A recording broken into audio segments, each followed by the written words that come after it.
তাহলে 20 তারিখের জার্নালটা ঠিক এইরকম হবে যে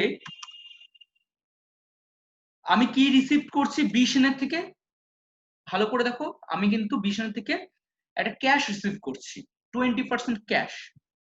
তাহলে বিশন ব্যাংকক্রাফট and he pays 25% per rupees, তাহলে স্যার যে ক্যাশ পাচ্ছি, তাহলে ক্যাশ অ্যাকাউন্ট ডেবিট কত টাকা দিচ্ছে, 4000 টাকার গুডস ওকে বিক্রি করেছিলাম, কিন্তু সে আমাকে দিচ্ছে 25% দিচ্ছে, 25%, কারণ এখানে দেখো বলেছে যে 25 পয়সে পার রুপিস, তাহলে 1 টাকায় 25 পয়সা, তাহলে 100 টাকায় কত টাকা, 25 টাকা, তাহলে 100%-এ কত, 25%, তাহলে আমি তার থেকে পাচ্ছি 25%।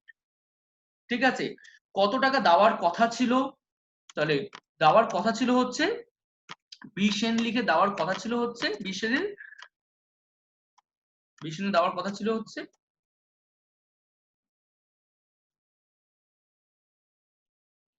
4000 টাকা, কিন্তু 4000 টাকার মধ্যে দিচ্ছে কত, 1000 টাকা দিচ্ছে, 4000 টাকার মধ্যে দিচ্ছে হচ্ছে 1000 টাকা, তাহলে বাকি টাকা কত টাকা দিচ্ছে না, বাকি বাকি দিচ্ছে না হচ্ছে 3000 টাকা, বাকি দিচ্ছে না হচ্ছে 3000 টাকা দিচ্ছে না বাকি। ঠিক আছে, 3000 টাকা দিচ্ছে না। এবার এই 3000 টাকা কি বলে বসবে সেটা বড় একটা প্রশ্ন। এই যে 3000 টাকা দিচ্ছে না, 3000 টাকা মানে কি, যে আমি একটা কি লিখছি ভালো করে আগে দেখো,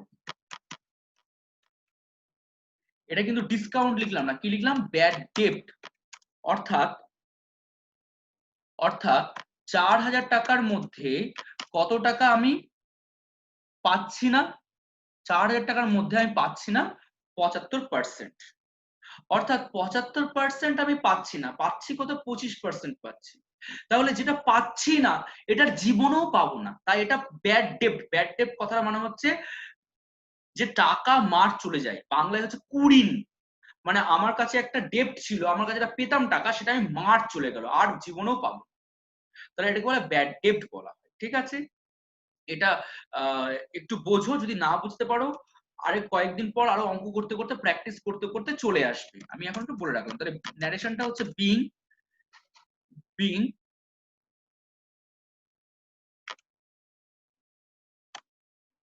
একই পুরোটা লিখে দাও, Bishen become insolvent and he pays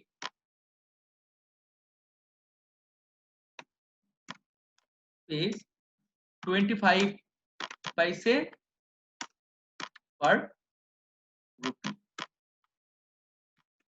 ঠিক আছে, আর last withdrew from bank for business purpose, আর অনেকবার বলেছি withdrew from bank for business purpose, এটার জন্য আরো বিশেষ করে বলা, এটা কিন্তু পার্সোনাল নেই, মাইন্ড ইট, এটা কিন্তু বিজনেস পারপাস, বিজনেস পারপাসের জন্য ব্যাংক থেকে টাকা তুলছি, পার্সোনাল হলে ড্রয়িংস অলওয়েজ ডেবিট হবে, ড্রয়িংস অলওয়েজ ডেবিট হবে। আমি কোথা থেকে টাকা তুলছি, ব্যাংক থেকে টাকা তুলছি, তাহলে ব্যাংকে টাকাটা কি হচ্ছে, কমছে, খুব ভালো কথা, তাই আমি লিখে ফেলি, দেখো আমি লিখছি। ঠিক আছে, দেখো, তাহলে আমি আগে সবার আগে টু দিয়ে যেটা হয় সেটা লিখছি, দেখো টু, এই যে এই পেজটা দেখো, এই পেজে লিখছি, ঠিক আছে, ওই পেজে লেখা যাচ্ছে না, ওই পেজে, এই পেজে দেখো, টু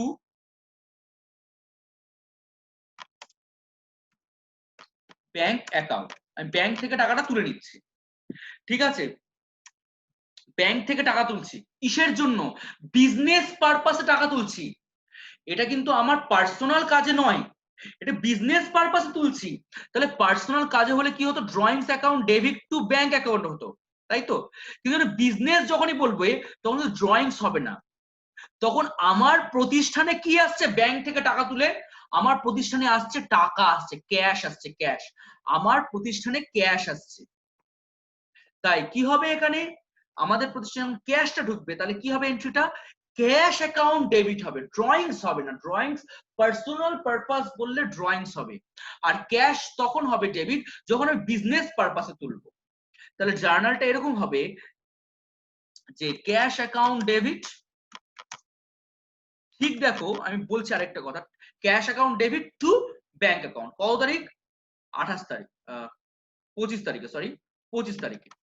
ঠিক আছে, কত টাকা আছে দেখো, 600 টাকা আছে।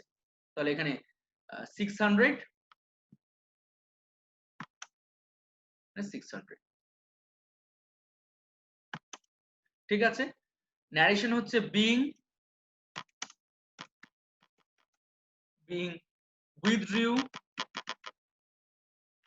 withdrew from bank for business purpose। তাহলে আমি ব্যাংক থেকে টাকা তুলছি। দেখো ঠিক হচ্ছে ডিপোজিটের উল্টো ফর্ম। আমি যখন ব্যাংকে যখন ডিপোজিট করি তখন কি হয়, ব্যাংকটা বৃদ্ধি পায়, ব্যাংক বাড়ে, তাহলে bank account debit two cash account হয়। ঠিক আছে, কিন্তু যখন ব্যাংক থেকে টাকা তুলে নিচ্ছি তখন কি হবে, উল্টো হয়ে যাবে, cash account debit to bank account. ঠিক আছে, নিজের নিজের দোকানের জন্য বা নিজের বিজনেস পারপাসে যদি তুলে নিই তাহলে সেটা এইটা হবে। ঠিক আছে, ওকে। তাহলে এইটা হচ্ছে জার্নাল। এরপরে জার্নালের পর আমাদের জার্নাল গুলোকে লেজার অর্থাৎ খতিয়ানে পোস্টিং করতে হয়, অর্থাৎ তুলতে হয়। জার্নালে জাবেদা দাখিলা করার পর লেজারে সেটাকে তুলতে হয়। ঠিক আছে, আচ্ছা আমি যে 20 নাম্বারটা বলেছি, 20 নাম্বারটা দেখো একটু আমার দেখতে গন্ডগোল হয়েছে।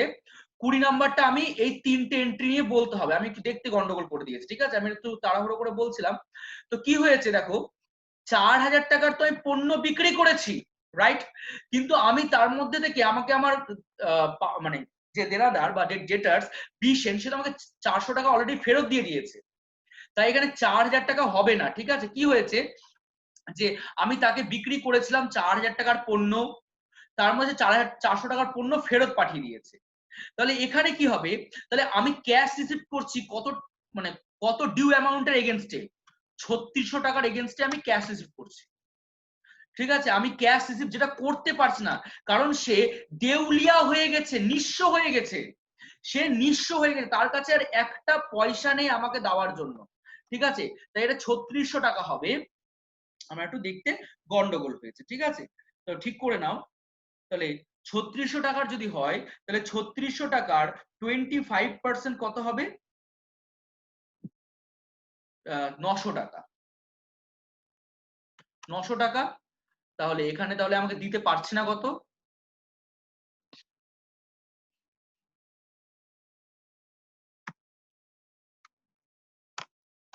ঠিক আছে। তো এইটা হচ্ছে ব্যাপার। তাহলে যেটা আমি আগেও বলছি এখনো বলছি, যে সে যদি বি সেন যদি আজকে টাকাটা পুরোপুরি দিয়ে দিত তাহলে 3600 করে লিখতাম, কিন্তু বি সেন টাকাটা ডিসকাউন্ট নয়, বলেছে আমার কাছে পয়সাই নেই, আমি আর কিছু দিতেই পারবো না, আমি এখানেই সমাপ্ত, আমি আর কিছু পারবো না দিতে। তাহলে তার ক্ষেত্রে কি হলো, যে তার ক্ষেত্রে যেটুকু টাকা পাওয়া যাচ্ছে সেটাকে লিখলাম, যেটা পাওয়া যাচ্ছে না সেটা আমার টাকাটা মার চলে গেল, তাহলে ব্যাড ডেট তখন ডেবিট হবে। ব্যাড ডেট আর যখন আরো বিভিন্ন ধরনের, তো শুরুর দিকে অঙ্ক, তো আরো যখন ক্লিয়ারলি বুঝবো, আরো কিছু চ্যাপ্টার আছে সেগুলো করবো, তখন ব্যাড ডেটের মিনিংটা আরো ক্লিয়ার আসবে। যে ধরো যেই টাকাটা আমি পাচ্ছি, এখানে ধরো 4000 টাকার পণ্য বিক্রি করা হচ্ছে, তার মধ্যে 400 টাকা ফেরত দিয়েছি, তাহলে পাবো কত, 3600 টাকা।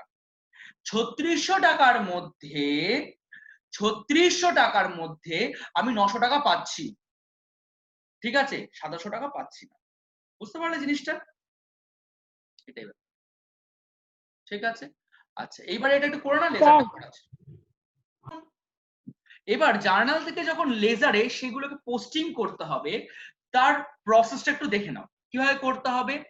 আমাকে কতগুলো অ্যাকাউন্ট আমাকে টানতে হবে। লেজার হচ্ছে টোটাল এরিয়াটাকে বলে লেজার, আর লেজারে অ্যাকাউন্ট ক্রিয়েট করতে হয়, সে কটা অ্যাকাউন্ট আমাকে টানতে হবে। ধরো একটা অ্যাকাউন্ট টানতে হবে, 1 নাম্বার পেন্সিল দিয়ে লিখে রাখবে, ক্যাপিটাল দুটো অ্যাকাউন্ট টানলাম এখানে। আচ্ছা, ব্যাংক 3 নম্বর অ্যাকাউন্ট টানলাম, ক্যাশ আগে টেনে ফেলেছি আর টানবো না, পারচেজ 4 নাম্বার অ্যাকাউন্ট টানলাম। ঠিক আছে, এ সিনহা 5 নাম্বার অ্যাকাউন্ট টানলাম। এ সিনহা আগে টেনে ফেলেছি, ব্যাংক আগে হয়ে গেছে, ডিসকাউন্ট রিসিপ্ট 6 নাম্বার অ্যাকাউন্ট টানলাম। পারচেজ আগে হয়ে গেছে, ক্যাশ হয়ে গেছে, বিশেন 7 নাম্বার, সেলস 8 নাম্বার, ঠিক আছে, বিশেন হয়ে গেছে, সেলস রিটার্ন 9 নাম্বার, ঠিক আছে, ক্যাশ হয়ে গেছে, ব্যাড ডেপ্ট 10 নাম্বার অ্যাকাউন্ট টানলাম, ঠিক আছে। আচ্ছা, বাকি 10টা অ্যাকাউন্ট টানা হলে এভাবে লিখবে, হ্যাঁ। আচ্ছা, এবার বাকি পড়ে থাকলো হচ্ছে আর একটা এন্ট্রি, সেটা হচ্ছে ক্যাশ আর ব্যাংক আছে, সেটা তো আগেই হয়ে গেছে। তাহলে মোট 10টা অ্যাকাউন্ট আমাকে টানতে হবে, মোট 10টা অ্যাকাউন্ট আমাকে টানতে হবে। এবার এই অ্যাকাউন্ট গুলো টানবো কি করে? এই 10টা অ্যাকাউন্ট আমাকে টানতে হবে, এই টানার সিস্টেমটা কি দেখো, আমি দেখাচ্ছি, ঠিক আছে। দেখো দেখো কিভাবে টানতে হবে।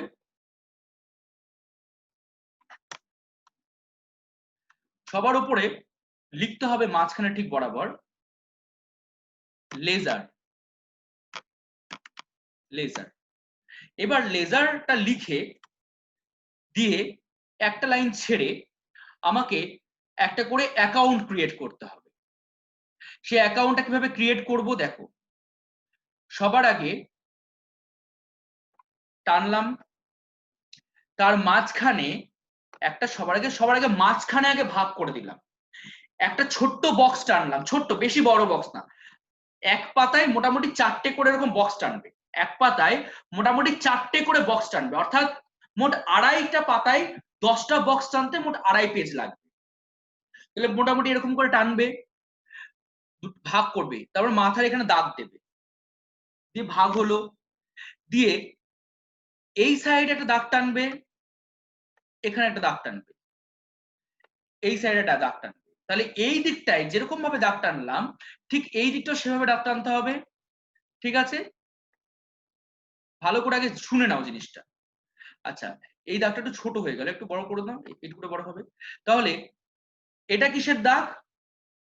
ডেট পার্টিকুলার্স,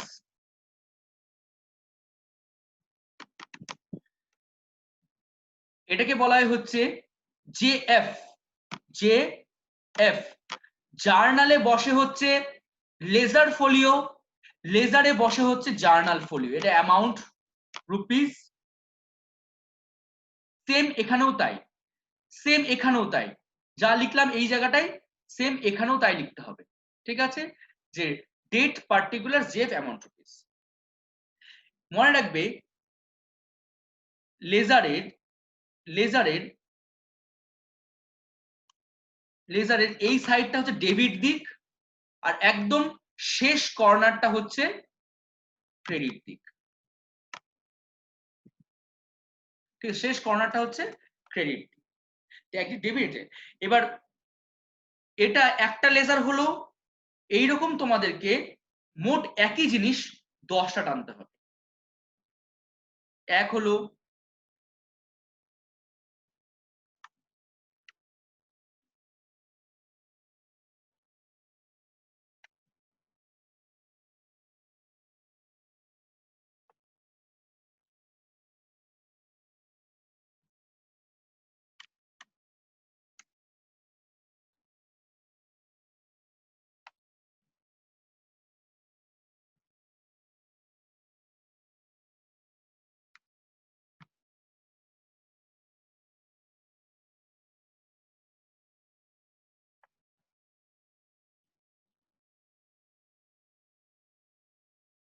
এটা একটা হলো, দুটো, তিনটে, চারটে, 5টা, 6টা, 7টা, 8টা, 9টা, 10টা লেজার টেনে ফেললাম, ঠিক আছে, মোট 10টা লেজার টেনে ফেললাম,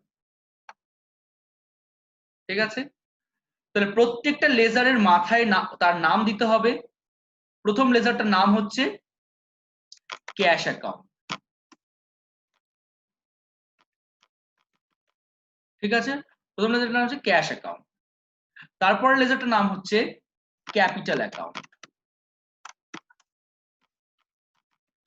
ঠিক আছে। আচ্ছা, এইভাবে 10টা লেজারের নামটা ফটাফট লিখে ফেলো। দেখো, এবার জার্নালটা কিভাবে লেজারে কিভাবে পোস্টিং করতে হয়, প্রসিডিওরটা একটু বড় আছে পোস্টিং করার, তো আমি সেই একটু বলে দিচ্ছি। তোমরা একটা দেখিয়ে দিচ্ছি, বাকিগুলো তোমরা বাড়িতে করবে, যেগুলো পারবে না সেগুলো আমি করিয়ে দেবো, কিন্তু একটা আমি দেখাই। যেমন কম্বাইন এন্ট্রি গুলো, যেগুলো কম্বাইন এন্ট্রি, এগুলো হয়তো এখন মানে আজকে পারবে না, আমি পরের দিন যখন শেখাবো একটু ডিটেলস, তখন আরো ক্লিয়ারলি বুঝতে পারবে। এই দুটো বাদে বাকিগুলাই তোমরা করবে, আমি শুধু একটা বলছি, সেটা হচ্ছে cash account debit two capital. দেখো আমার একটা জিনিস লক্ষ্য করে দেখো, এখানে দুটো লেজার করা হয়েছে, ক্যাশও করা হয়েছে, ক্যাপিটালও করা হয়েছে। অর্থাৎ লেজারে লেজারে কোন সাইডটা কিসের দিক, লেজারের মনে রাখবে এই যে ডেবিট সাইড দেখতে পাচ্ছি আর ক্রেডিট সাইড দেখতে পাচ্ছি, ডেবিট সাইড গুলো হচ্ছে টু দিয়ে বসানোর দিক, টু, আর ক্রেডিট সাইডটা যত বাই দিয়ে বসানোর দিক। অর্থাৎ ধরো আমি এই জার্নালটাই বলছি, যেটা চোখের সামনে দেখতে পাচ্ছি, সেটা হচ্ছে যে যখন কোনো কিছুর পাশে দেখো ব্যাংকের পাশে টু লেখা আছে, তাহলে সেটা টু দিয়ে বসলো, কিন্তু ক্যাশের পাশে কিচ্ছু লেখা নেই, তাহলে আমি ধরে নেবো এখানে বাই লেখা আছে। অর্থাৎ লেজার কিভাবে, জার্নালটা কিভাবে লেজারে পোস্টিং হবে, কিভাবে করতে হবে, যে কোনো কিছু যখন লেজারে পোস্টিং করতে হয় তখন ক্যাশের ঘরে বসবে ব্যাংক লিখে, ব্যাংকের ঘরে বসবে ক্যাশ। অর্থাৎ তোমরা যখন কোনো গেস্ট আসে, গেস্টকে কি করি আমরা, ঘরে বসাই। তেমন ক্যাশের গেস্ট হচ্ছে ব্যাংক, ব্যাংকের গেস্ট হচ্ছে ক্যাশ। অর্থাৎ ক্যাশের ঘরে ব্যাংক বসবে, ব্যাংকের ঘরে ক্যাশ বসবে। কোনটা কি লিখে বসবে, ক্যাশের ঘরে টু ব্যাংক, ক্যাশের ঘরে টু ব্যাংক লিখে অ্যামাউন্টটা বসবে, আর ব্যাংকের ঘরে, ব্যাংকের ঘর নিচে আছে, ব্যাংকের ঘরে বাই বাই ক্যাশ লিখে, ব্যাংকের ঘরে যে ব্যাংক অ্যাকাউন্ট, ব্যাংকের ঘরে বাই ক্যাশ লিখে সে অ্যামাউন্টটা বসবে, যে ব্যাংকের ঘরে বাই ক্যাশ লিখে, এই সাইডে বাই ক্যাশ লিখে সে করবে, ডেটের ঘরে ডেট দিতে হবে, অ্যামাউন্টের ঘরে অ্যামাউন্ট, ঠিক আছে। এই প্রসেসে করতে হয়। পরের দিন আমি এই টোটাল লেজারটা আমি মানে